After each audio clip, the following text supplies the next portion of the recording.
귀한 찬양 감사합니다. 할렐루야, 할렐루야. 오늘도 주의 전에 오신 우리 모든 성도님들께 주님의 크신 은혜가 함께 하시기를 축복합니다. 오늘은 포기하지 않는 하나님의 사랑이라는 제목으로 말씀을 전하겠습니다. 10년 전인가요? 오래된 책인데 하나님의 설계의 비밀이라는 책이 있습니다. 미국의 정신과 의사이자 신경과 의사이요 또 신실한 크리스찬인 티모시 제닝스가 밝힌 뇌에 관한 이야기입니다. 우리의 뇌. 책의 내용을 한마디로 요약을 하면 하나님의 사랑을 묵상하고 또 사랑의 형상을 따라 지어진 이 인간의 뇌는 하나님의 사랑을 묵상하고 또 하나님의 그 사랑을 생각하며 예배할 때 최대의 기능을 발휘한다라고 합니다. 공부를 열심히 하고 지식을 많이 쌓아서 뇌가 최대의 기능을 하는 게 아니라 뇌는 하나님께 예배하며 하나님의 사랑을 묵상할 때 뇌가 활성화가 된다라는 뜻입니다. 의아하지 않습니까? 공부를 잘하는 사람들은 많은 것을 잘 외우고 외운 것을 잘 안 까먹는 거일 뿐이지 뇌를 적극적으로 최대한 사용하는 게 아닌 거예요. 공부를 잘하는 것과 뇌를 최대한의 기능을 발휘하는 것과는 다르다라는 거죠. 그러면 뇌를 최대한의 잘 쓸 수 있는 방법은 뭐냐? 하나님께 예배 드리는 거예요. 여러분 예배 자리에 나오실 수 있기를 바랍니다. 그래야 여러분의 뇌가 최대한의 기능을 할 수가 있고 여러분의 삶이 더욱 은혜와 윤택한 행복한 삶을 살 수 있다라는 뜻입니다. 그럼 예배의 대상이 누굽니까? 하나님이십니다. 그 하나님을 사랑의 하나님으로 인식하고 예배할 때 여러분의 뇌가 반짝반짝 기능을 발휘한다라는 것입니다. 조금 더 자세하게 설명을 드릴 텐데 어려운 말들이 좀 많이 있으니까 이해하고 들어주시길 바랍니다. 우리의 뇌는요, 이성, 사고, 판단력, 그것과 이 관계되는 이 이마 바로 뒤쪽에 배외측 전전두 피질이라는 것이 있답니다. 뇌의 부분이에요. 이마 양미간과 그 안쪽에 해당하는, 그러니까 이 앞쪽은 아니고 조금 더 뒤쪽인데요. 안쪽에 해당하는 부분에 마음과 공감, 긍휼과 이타적인 사랑을 경험하고 선택과 의지를 관장하는 전대상 회피질이 있다라고 합니다. 전대상 회피질. 그리고 주로 양심과 도덕과 관련되어 있는 것은 안와측 전전투 비질과 복내측 전전두 피질로 구성되어 있다라는 것입니다. 안와측 전전두 피질과 복내측 전전두 피질은 죄를 자각하고 사회적으로 부적절한 행동을 인식하며 그래서 행동을 교정하고 억제하는 데에 이 뇌가 사용된다고 합니다. 그렇다면 편도체라는 게 있는데 이 편도체는 두려움의 회로라고도 이야기합니다. 이 편도체는 인간의 두려움과 불안감을 관장하는 부위입니다. 그러니까 뇌는 각자의 위치에서 각자의 일을 하고 있는 거예요. 뇌가 통으로 움직이는 게 아니라 뇌 안에서도 앞쪽과 뒤쪽, 안쪽이 다 나눠진 부위에서 각각의 일을 하고 있다는 거죠. 그렇다면 모든 전전두 피질과 즉 배외측 전전두 피질, 안외측 전전두 피질, 복내측 전전두 피질이 강화가 되는 이유는 이렇게 편도체라고 하는 두려움의 회로가 이것을 관장할 때 하나님이 이 모든 것이 복잡하고 어려운 이 얽히설키 되어 있는 이것들을 관장하는 것은 결국은 하나님께서 뇌를 이용해서 우리의 생명과 건강과 행복과 평안 그리고 형통을 누릴 수 있도록 뇌를 설계하셨다라는 거예요. 그러니까 우리가 행복하게 살려고 하는 게 아니라 뇌가 그렇게 설계가 돼서 행복하게 사는 거예요. 각자 뇌가 이런 일 저런 일, 어떤 부위는 죄책감을, 어떤 부위는 여러 가지를 하는 거예요. 그래서 그 일로 인해서 뇌로 인해서 우리가 마음의 평안을 얻게 되는 것이고 형통을 누리게 된다는 겁니다. 굉장히 신기한 거고 굉장히 복잡해서 제가 다 설명을 못 드리겠지만 이 시대는 뇌과학을 통해서 그 생명의 원리와 하나님의 사랑의 신비가 점점 밝혀지는 유익을 얻고 있다라고 합니다. 사랑의 하나님의 개념이 하나님이 날 사랑하신다라는 믿음이 우리의 사고와 감정과 양심과 의지를 강화한다라고 합니다. 반대로 얘기해서 우리가 하나님을 사랑하지 않는다, 하나님의 사랑을 의심하거나 믿지 않으면 그러면 우리의 사고와 감정과 양심과 의지는 약화됩니다. 반대인 거죠. 하나님이 계시는 거야? 하나님이 안 계신 것 같아. 내가 이렇게 힘들게 사는데 하나님 뭐 하시나? 그렇게 의심하는 순간 내 마음과 내 뇌는 약화되는 거예요. 기능이 약화되는 거예요. 그럼 우리가 어떻게 해야 되겠습니까? 하나님을 전적으로 믿어야 되겠죠. 나를 사랑하시는 하나님, 지금도 내가 살 수 있는 것, 이렇게 좋은 환경과 좋은 곳에 살 수 있는 것은 하나님의 은혜다라고 생각하면 우리의 뇌는요, 양심과 의지와 사고와 감정이 강화된다라는 거예요. 균형과 조화를 이루어 마음의 삶의 변화를 가져오고, 다시 말해서 우리는 모두 하나님의 사랑을 먹고 사는 생명체다라는 뜻입니다. 하나님의 사랑이 우리의 생명의 에너지요, 삶의 원리라는 거예요. 모든 관계의 뿌리라는 겁니다. 하나님이 나를, 하나님이 우리를, 하나님이 세상을 사랑하신다라는 것이 진리입니다. 참 말입니다. 그 진리 안에 거할 때 우리는 안심하게 됩니다. 무서울 게 없습니다. 그래서 세상을 두려워하지 않게 됩니다. 그러면 반대로 세상을 두려워하는 이유는 뭡니까? 하나님을 의심하기 때문에 그런 거예요. 하나님 정말 계시나? 하나님과 나의 관계가 정말 신뢰하는 관계인가? 내가 정말 하나님을 인지하고 있는, 하나님을 인지하지 못하면요, 하나님을 믿지 못하면요, 불안한 거예요. 불안에 떨어요. 세상에 불안에 떨고요, 삶 가운데 불안한 거예요. 하나님이 계시고 하나님이 나의 백이고 하나님이 나를 사랑하신다라고 믿으면 마음의 평안이 있지만, 반대로 하나님 정말 계신가? 안 계신 것 같아. 내가 이렇게 힘든데 하나님은 뭐 하시지? 그렇게 의심할수록 하나님을 믿지 않고 하나님을 무시하면 무시할수록 우리는 불안감이 더 커진다라는 거예요. 하나님이 우리를 두려워하지 않게 하기 위해서 뇌를 그렇게 만들어 놨는데 나 스스로가 그 뇌에 제대로 된 기능을 쓰지 못하고 나 스스로가 의심하는 것, 그래서 하나님을 의심함으로써 나는 삶이 불행해 라고 착각하게 만든다라는 거예요. 사실은 불행하지 않습니다. 뇌는요, 우리를 계속 행복하게 만들어 가도록 되어 있어요. 그렇게 설계되어 있는데 자꾸 하나님을 의심하면 세상에 대해서 내가 불안해하고 두려우니까 불행하다라고 생각을 하게 되는 거예요. 그럼 어떻게 해야 될까요? 하나님을 전적으로 믿으셔야 됩니다. 하나님이 계시다, 존재하시고 살아계시다라고 믿으면 믿을수록 내 마음은 평안함을 얻게 되는 거예요. 행복을 느끼게 되는 거죠. 두려움이 없게 되는 것입니다. 요한일서 4장 18절입니다. 사랑 안에 두려움이 없고 온전한 사랑이 두려움을 내쫓나니 두려움에는 형벌이 있음이라. 두려워하는 자는 사랑 안에서 온전히 이루지 못하였느니라. 여러분, 사랑 안에 있어야 두려움이 없고 온전한 사랑이 결국은 두려움을 쫓아낸다라고 말씀하고 있습니다.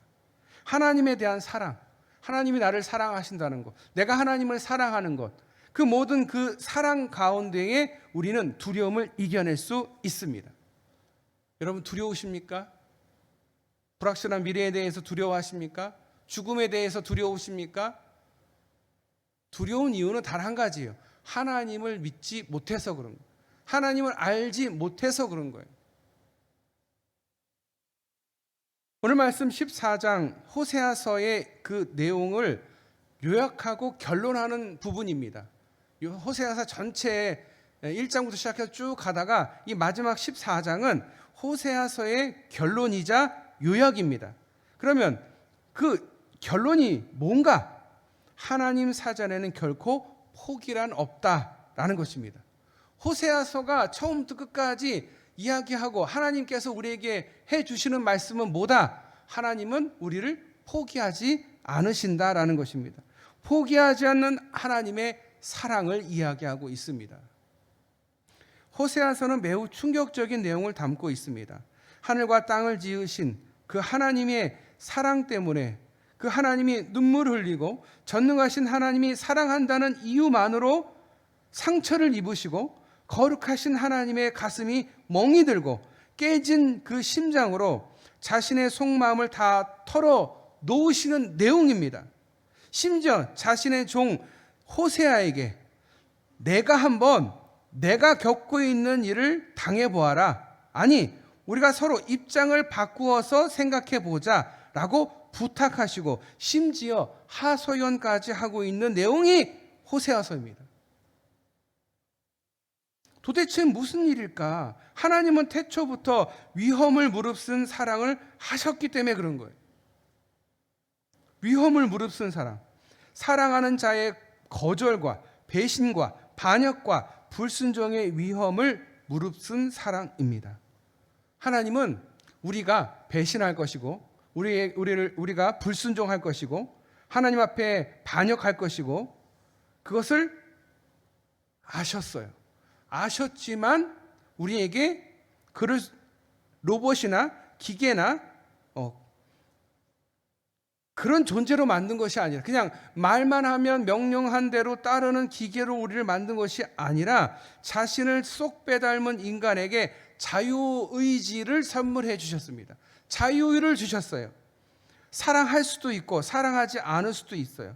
그런데 여러분, 사랑할 수 있는 것은 프로그램되어 있어서 사랑하는 것은 그건 진짜 사랑이 아니잖아요. 진짜 사랑은 사랑할 수도 있고 거부할 수도 있는데 사랑하는 거죠. 누가에게 내가 사랑합니다 라고 했을 때 그 사람에게 사랑을 거절당할 수도 있어요. 근데 그 거절당하지 않고 그 사랑을 받아줘요. 그래서 그 사랑이 기쁜 거예요. 행복한 거예요. 거절과 선택이 다 있기 때문에. 근데 그냥 나 너 사랑해 그랬을 때 나도 너 사랑해. 기계적으로 나오는 사랑은 사랑 같지가 않거든요. 기계적으로 느껴지거든요. 진짜 참 사랑은 위험을 무릅쓴 사랑 아니겠습니까? 그런데 하나님께서 우리를 향해서 그렇게 하신 거예요. 우리를 만들 때 하나님처럼 만들지 않고 하나님의 형상은 닮았으되 우리에게 피조물로서 부족함이 분명히 있고 그리고 사랑할 수도 있고 반역할 수도 있고 반대로 순종할 수도 있고 불순종할 수도 있음에도 불구하고 우리를 만드시고 우리에게 자유를 주신 거예요.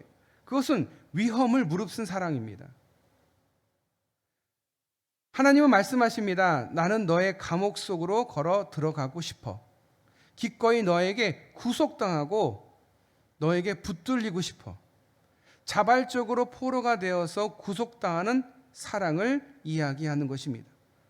하나님은 사랑의 구속을 두려워하지 않으셨습니다. 그래서 두려움 없는 사랑을 우리에게 하십니다. 왜일까요? 하나님은 우리보다 훨씬 더 크신 분이기 때문입니다. 하나님의 아가페 사랑은 우주보다 크고 하늘보다 높고 바다보다 넓기 때문에 그렇습니다. 그러니까 우리가 하나님을 사랑한다고 해봐야 하나님을 다 안을 수가 없어요. 그래서 하나님이 우리를 먼저 안아주신 거예요. 하나님의 사랑을 우리가 저버리고 하나님의 얼굴을 피하고 숨으며 하나님의 등지고 달아날 수 있지만 그래도 하나님은 여전히 우리를 사랑한다라고 우리에게 고백하고 계십니다. 아직도 나는 너를 사랑해. 호세아서에 있는 이 절절한 이 내용은 하나님이 우리 사람을 사랑한다라는 것을 보여주고 있는 내용입니다. 우리가 하나님의 사랑을 의심할 때도 하나님은 여전히 우리를 돌보고 계십니다. 우리가 하나님의 사랑을 오해할 때도 하나님은 우리를 이해해 주십니다. 야, 내가 너 사랑하는데 왜 너 나 안 사랑하는 거야? 그렇게 안 하셔요. 내 사랑이 이렇게 큰데 너는 나한테 사랑 요만큼도 안 해주는 거야? 그렇게 안 하세요. 시시때 또 하나님의 사랑에 분노를 터뜨릴 때도 하나님은 우리를 밀쳐내지 않으십니다. 우리가 하나님의 사랑을 무시할 때도 하나님은 우리를 결단코 등지지 않으셨습니다. 한 번도 버리지 않으셨어요. 여러분, 이스라엘을 하나님이 포기하셨습니까? 아니요. 하나님은 이스라엘을 버리지 않으셨어요. 끝까지 사랑하셨고요. 얼마나 사랑하셨는지 예수 그리스도, 독생자 예수 그리스도를 그들에게 보내주시고 그들을 위해서, 그들을 구원하기 위해서 십자가에서 죽어서 그 피와 물을 다 쏟아 그들을 구원하십니다. 그것이 하나님의 사랑 아니겠습니까? 여러분, 이 십자가는 형틀이에요. 무서운 형틀이에요. 옛날 사람들이 봤으면 깜짝 놀랄 일이죠. 여기에 사람의 시신을 걸어놓는, 사람이 죽는 고통을 느끼고 그 고통 가운데에 사람이 죽어가는 것을 보면서 사람들이 조롱하는 곳이 바로 십자가입니다. 그 십자가를 우리가 걸고 예배를 드리고 있어요. 깜짝 놀랄 일이죠. 그런데 왜 십자가를 우리가 걸고 이렇게 예배를 드립니까? 거기에 하나님의 사랑이 있기 때문에 그런 거예요. 하나님의 구원이 그 십자가를 통해서 이루어졌기 때문에 우리가 그것을 기억하기 위해서 십자가를 이렇게 가운데에 세워놓고 함께 예배를 드리는 것이지, 사실은 무서운 형틀입니다. 얼마나 우리를 사랑하셨는지, 자신을 죽기까지 사랑하셨음을 기억하라, 잊지 말아라 라는 뜻이에요. 하나님의 그 십자가, 그 은혜를 우리가 기억해야 됩니다. 사실 우리가 바쁘다, 힘들다, 뭐 여러 가지 핑계를 대지만 하나님은 십자가도 지셨어요. 예수님은요, 여러분을 위해서 십자가도 지셨어요. 근데 여러분들은 어떻습니까? 십자가를 지시는 것을 믿습니까? 아니, 어느 때는 믿는 것 같아요. 근데 어느 때는 보면 안 믿으시는 것 같아요. 아니, 하나님이 십자가를 지시기 위해서 이 땅에 오셔서 인간의 몸을 입고 이 땅에 오셔서 그렇게 고난당하셨는데 우리가 의심합니까? 힘들다고 핑계댑니까? 예배의 자리에 나와서 하나님 앞에 감사합니다, 오늘도 하나님의 은혜입니다 라고 고백해야 되는데 자꾸 바쁘다, 뭐한다 자꾸 핑계를 대니까 하나님이 얼마나 슬프시겠습니까? 저 같아도 슬플 것 같아요. 자꾸 만나자, 보자 그러는데 저 바쁘고요, 제가 뭐 해야 되고요, 그렇게 핑계를 대면 얼마나 상대방이 마음이 안 좋겠어요. 데이트를 해야 되는데 상대방이 자꾸 바쁘다고, 시간 없다고, 못 본다고, 그렇게 일주일도 지나고 2주 지나고 한 달 지나서 그렇게 만난다라고 생각한다면 얼마나 상대방이 기다리고 보고 싶은데 마음이 어떨까요? 그 마음을 좀 알아줘야 되는데 우리는 못 알아주고 있다라는 거예요. 하나님의 마음을 요만큼도 못 알아주고 있다. 그렇다고 하나님이 우리를 포기하느냐? 아니에요. 그래도 하나님은 우리를 사랑하십니다. 그래도 우리를 포기하지 않으십니다. 십자가의 은혜를 잘 모르시는 분들이 계시더라고요. 그분들을 볼 때마다 참 안타까워요. 하나님의 은혜를 체험하고 하나님 인격적으로 만나야 되는데 그냥 수박 겉핥기식으로 하루에 그냥 일주일에 한 번 잠깐 교회에 오는 것으로 만족해하는 사람들을 보면 참 안타까워요. 무슨 은혜가 있겠어요? 은혜 받으러 오는 사람과 그냥 어쩔 수 없이 남 눈치 보면서 그냥 와 앉아있는 사람은 분명히 달라요. 돌아갈 때 표정이 달라요. 감사와 은혜가 가득히 돌아가는 사람이 있는가 하면 그냥 어쩔 수 없이, 아니면 괜히 이거 예배 안 드렸다가 내가 지옥 가는 거 아니야? 그게 두려워서 그렇게 와 앉아 계신다면 그 무슨 은혜가 있겠습니까? 그 돌아갈 때 그 얼굴이 어떻겠습니까? 이제 겨우 숙제했다, 그런 기분으로 돌아간다면 얼마나 안타깝겠습니까? 저럼 여러분 중에 한 분이라도 그런 일이 없기를 바랍니다. 하나님의 사랑을 경험하고 하나님의 음성을 듣고 하나님의 은혜를 경험하시는 저와 여러분 되시기를 축복합니다.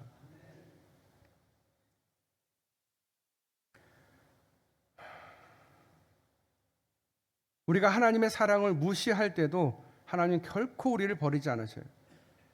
여기서 잠시 호세아서에서 들려오는 하나님의 음성에 여러분 귀 기울여 들으실 수 있기를 바랍니다. 오늘 말씀을 조금 더 하나님의 마음을 조금 더 섞어서 요즘 말로, 성경이 아닌 요즘 말로 여러분에게 하시는 말씀은 바로 이런 말씀입니다.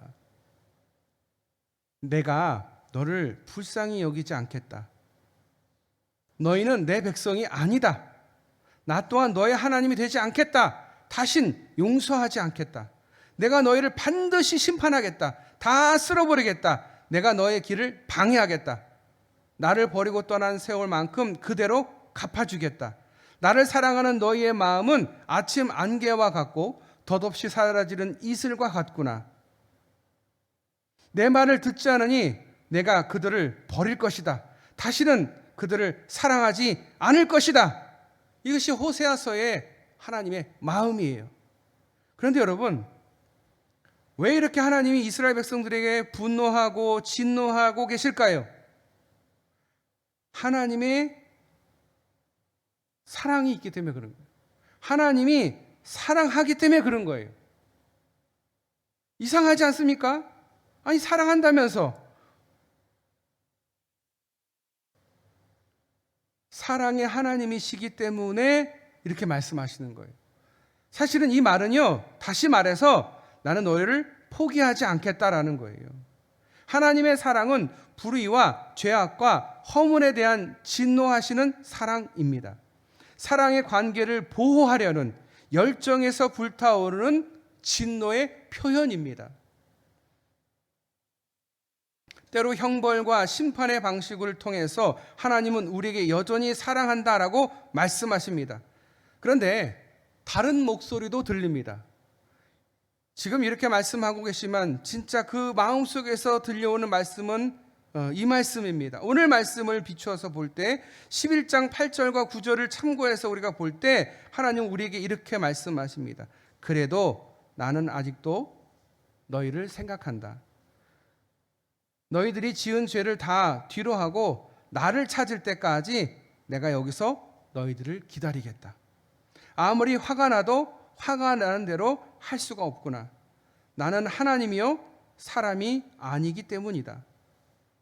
너를 버리려고 해도 나의 마음이 허락하지 않는구나. 너를 불쌍히 여기는 애정이 내 속에서 불같이 강하게 치솟아 오르는구나. 도저히 참을 수가 없구나. 에브라임이여 내가 어찌 너희를 놓겠느냐. 이스라엘이여 내가 어찌 너희를 버리겠느냐. 내 마음이 내 속에서 돌이켜 나의 국률이 온전히 불붙듯 하는도다. 아멘. 하나님이 그렇게 나는 네가 너희를 너무 진짜 가만 안 두겠어? 용서하지 않겠어?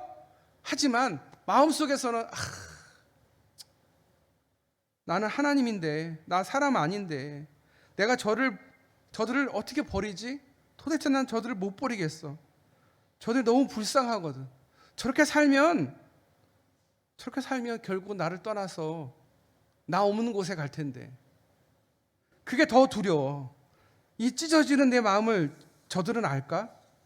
이것이 하나님의 본심입니다. 진짜 하나님의 마음이에요. 여러분 자꾸 세상과 벗하지 마세요. 세상을 즐기지 마세요. 세상을 두려워하지 마세요. 하나님을 두려워하고 하나님을 즐기세요. 할렐루야. 하나님께 예배를 드리는 것을 즐거워하세요. 새벽 예배 나오는 거, 수요 예배 나오는 거, 여러분 이걸 즐겨야 되는데 자꾸 세상을 즐기시는 분들이 너무 많아요. 세상에 좋은 게 많거든, 즐기울 게 많거든. 그런데 그것은 세상이지 하나님이 아니에요. 친구들과 벗하면서 시간을 보내는 게 여러분 하나도 도움이 안 되는 거예요, 사실은. 여러분 자식들을 위해 사는 거 필요합니다. 그런데 이 자식들도 다 떠나보내야 되는 거예요. 그럼 나머지 시간은 뭘 해야 되겠습니까? 하나님과 벗하면서 살아야 되는 거예요. 하나님이 그래서 우리에게 이렇게 오랜 시간을 주시는 거예요. 어떤 사람에겐 80년, 어떤 사람에겐 100년을 주시는 이유는 하나님과 벗할 시간을 주는 거예요. 그동안은 다른 것 위해서 바쁘게 살았다면 나머지 인생은 하나님을 위해서 하나님과 벗하고 하나님께 예배를 드리면서 행복하게 살라고.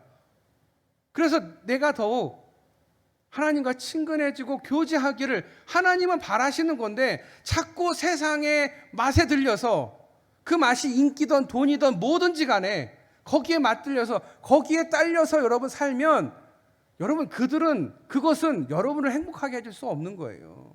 여러분과 끝까지 갈 수 있는 게 아니에요. 여러분 죽을 때 사람이 관에 들어가지 않습니까? 그럴 때 뭐 하나 갖고 가는 게 없는 거거든요. 인기를 가져가겠습니까? 돈을 가져가겠습니까? 아무것도 못 가져가요. 그런데 그 죽은 사람은 어디를 갑니까? 하나님 나라 가는 거예요. 하나님 곁으로 가는 거예요. 그래서 자꾸 세상에서 세상과 너무 시간을 많이 보내고 세상이 너무 즐겁고 너무 좋다 보면 하나님은 안중에 없고 하나님의 사랑은 무시하고 하나님 뭐 없어도 나 잘 사는데 뭐 그렇게 살다 보면 하나님 없는 곳으로 가는 거예요. 여러분 하나님을 믿었다. 내가 하나님 앞에 방언받았고 내가 어떤 능력이 있고 매일 성경을 읽고 이것도 물론 중요하겠죠. 그런데 지금 내가 어떤 믿음이냐, 내가 정말 하나님을 사랑하고 있고 하나님과 교제하고 있느냐가 중요한 것이 옛날에 내가 어떻게 했느냐는 중요한 게 아니에요. 그거는 옛날 얘기예요. 라떼는 말이야 내가 이렇게 신앙생활 열심히 했어 모두 했고 그건 옛날 얘기고요. 지금 right now 지금 내가 하나님을 정말 사랑하고 있고 하나님의 은혜 가운데 있고 하나님께 언제든지 부르시면 갈 준비가 되어 있느냐가 중요한 것이지 옛날에 어떤 내냐가 중요한 게 아니에요. 옛날에 성경을 1000번을 읽었느냐가 중요한 게 아니에요. 지금 내가 성경을 읽고 있느냐, 내가 지금 하나님 앞에 기도하고 있느냐. 그런데 많은 사람들이 핑계를 댑니다. 이런 핑계 저런 핑계 그만 대세요. excuse me라고 하잖아요. 나는 당신한테 핑계가 있습니다 라는 뜻이거든요. 하나님 앞에 excuse me 하지 마세요. 하나님 제일 싫어하는 거예요. 하나님은 여러분과 함께 하고 싶은 거예요. 함께 은혜를 나누고 함께 얼굴을 보고 함께 한 자리에 있기를 원하시는 건데 자꾸 하나님과 버타기보다는 세상에 버타고 세상의 것에 즐거움을 느끼고 거기에 기쁨을 누리지 말라라고 호세아서는 우리를 통해서 이야기하고 있습니다. 여러분 하나님께서 마음을 바꾸셨어요. 처음에는 막 미워하면서 가만 안 두겠다라고 하셨다가 아휴 내가 도대체 안 되겠다라고 마음을 바꾸셨어요. 그러면 하나님이 변덕쟁이일까요? 하나님은 손바닥 쥐듯이 하는 그런 분일까요? 아닙니다. 우리를 향한 하나님의 사랑은 처음부터 끝까지 변함이 없으셨어요. 우리의 응답에 따라서 우리가 하는 행동에 따라서 하나님의 방식이 변한 거지 원래 그런 거예요. 내 이놈 그러시는 거지 사랑하시지 않는 건 아니거든요. 사랑하되 잘못하면 엄하게 얘기하시는 거예요. 왜요? 사랑하니까. 자꾸 품을 떠나니까. 엄한 길로 가니까. 우리 주님께서는요 돌이켜서 돌아오는 사람을 가장 기뻐하십니다. 탕자의 비유에서 탕자가 집안의 재산 반 가지고 나가서 허랑방탕하게 다 사용하다가 돌아오지 않습니까? 그런데 그 탕자의 그 아버지는 탕자가 떠난 그날부터 하루도 탕자를 잊어버렸거나 탕자를 기다리는 것을 포기한 적이 없습니다. 탕자가 돌아오기를 정말 학수고대하다가 저 멀리 탕자가 오는 걸 보고서 그 아버지는 달려갑니다. 아니 자기 재산 반을 탕진했는데 그 아들이 뭐가 이쁘겠어요. 그런데 아버지의 마음은 그런 게 아니거든. 재산 그까짓 거 뭐 내 아들이 이제 돌아오는구나. 너무도 기쁘게 하나님 우리를 맞이하듯이 여러분 세상에서 즐거움 그만 누리시고 주님께 돌아오실 수 있기를 바랍니다. 예전에 중국 스촨성 지진 사태가 있었습니다. 커다란 화재와 함께 많은 사람들이 건물에 매몰돼서 죽음을 맞이했습니다. 무너진 벽에 깔려 많은 사람들이 죽었습니다. 그 중에 한 아이가 기적적으로 살아남았다라는 뉴스가 전해졌습니다. 그 아이는 무너진 화장실에 갇혀 있는데 도무지 그곳에 들어갈 수도 없고 누구도 거기에 들어가려 하지 않았습니다. 그런데 한 여성이 그곳으로 달려갔습니다. 그곳에 있는 콘크리트 벽을 붙들고 마침내 그 아이를 구해냈습니다. 그 여성은 바로 그 아이의 어머니였습니다. 근데 여러분 콘크리트 벽의 무게가 무려 100kg였다라고 합니다. 나중에 엄마가 이렇게 말했다고 합니다. 아들이 갇혀있는 그 화장실 벽에 10cm 틈을 40cm로 벌렸습니다. 어떻게 나한테 그런 힘이 나왔는지 모르겠습니다. 여러분, 아이를 꺼내기 위해서 그 어머니가 20cm 혹은 30cm까지 벌리는 그 힘은 도대체 어디서 나왔을까요? 포기하지 않았던 그녀의 힘이 결국 그 아들을 구한 것 아니겠습니까? 그래서 하나님은 여러분들을 포기하지 않으시는 거예요. 저 믿음 없이 살아가는 우리를 하나님은 포기하지 않으십니다. 세상과 즐기고 세상에 버텨서 세상에서 즐거워하며 살아가는 우리를 포기하지 않으십니다. 처음부터 끝까지 한 번도 포기한 적이 없습니다. 우리가 돌아오기를 하나님은 기다리고 계십니다. 여러분, 돌아오십시오. 예배의 자리로 돌아오십시오. 요즘은 수요 예배에 인원이 많이 줄어서 제가 새벽 예배도 그렇고 참 마음이 아프고 힘듭니다. 무슨 이유든지 간에 여러분, 예배 자리에 나와서 주님을 만나실 수 있기를 바랍니다. 하나님의 얼굴을 대면하실 수 있기를 축복합니다. 여러분, 그게 복이에요. 예배 자리에 나오는 게 복이에요. 그 자리가 예배의 자리가 아니면 무슨 자리이겠습니까? 우리가 예배의 자리에서 하나님을 만나서 우리를 포기하지 않고 기다려주시는 그 하나님을 만나서 은혜를 경험하고 감사하며 기쁨으로 살아가실 수 있는 저와 여러분 되시기를 축복합니다. 기도하겠습니다. 하나님, 우리가 참 하나님 마음 아프게 했습니다. 세상과 버타며 세상 안에서 즐거워하며 하나님 앞에 가기보다는 내 기분을 위해서, 내 몸을 위해서, 정말 나를 위해서만 살았습니다. 하나님, 회개합니다. 하나님을 위해 살게 하여 주시옵소서. 예배의 자리에 나와 하나님을 대면하게 하여 주시옵소서. 하나님 말씀을 듣고 그 말씀대로 순종하며 그리하여 하나님 앞에 나아갈 때에 잘했다 충성된 종아 라고 칭찬받을 수 있는 우리 모든 성도님들 다 되실 수 있도록 주여 우리 성도님들의 삶을 인도하여 주시옵소서. 우리를 끝까지 포기하지 않는 하나님, 우리를 기다리시는 하나님, 그 하나님을 만나는 우리 모든 성도님들 다 되게 하여 주시옵소서. 오늘도 우리를 구원하신 존귀하신 예수님의 이름으로 기도드리옵나이다. 아멘. 우리 다 같이 일어나셔서 가서 제자 삼으라 박수치면서 우리 찬양하겠습니다.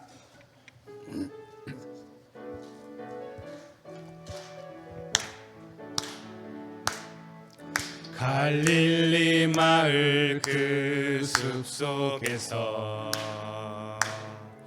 주님 그 11 제자 다시 만나시사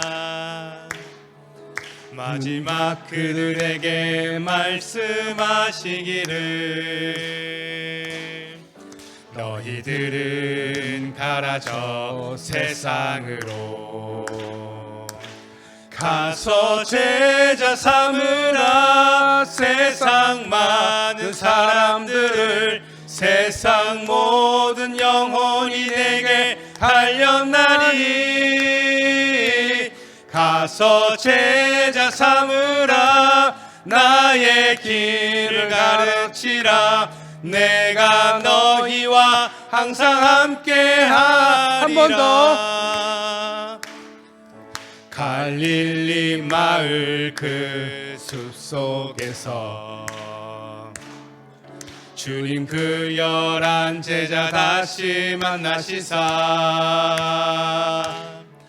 마지막 그들에게 말씀하시기를 너희들은 가라 저 세상으로 가서 제자 삼으라 세상 많은 사람들을 세상 모든 영혼이 내게 달렸나니 가서 제자 삼으라 나의 길을 가르치라. 내가 너희와 항상 함께 하리라. 지금은 우리 주 예수 그리스도의 은혜와 지극히 크신 하나님의 사랑과 성령의 역사하심이 이곳에 모인 우리 사랑하는 모든 대장교회 성도들의 가정과 그의 생업과 그의 자녀들 위해, 그의 건강 위해, 또 사랑하는 우리 다음 세대 교학교 유치아동부 중고등부